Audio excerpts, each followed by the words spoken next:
Hello friends, I Sunita Punya, Assistant Professor in Biani International Institute of Engineering and Technology. Welcome all of you on behalf of Guru KPO.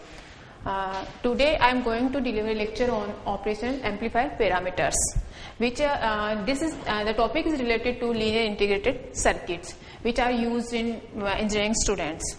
Now the op-amp parameters are used to define the characteristics of the operational amplifier. In these important parameters are input offset voltage.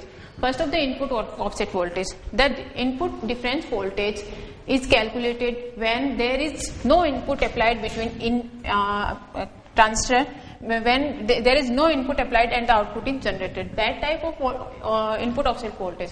Now the output offset voltage. Output offset voltage is caused due to the mismatch between the two terminals. Third is the input offset current.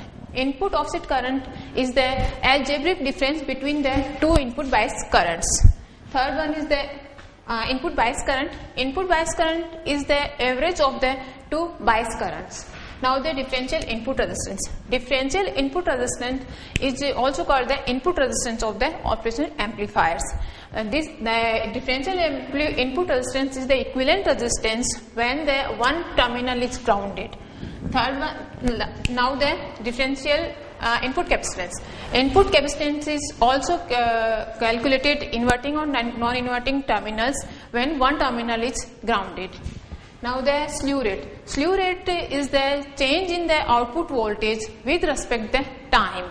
Now the common mode rejection ratio. Common mode rejection ratio is so the ratio of the voltage gain to common mode voltage gain. Thank you and thank you for visiting this video. For more detail, please visit www.gurukpio.com.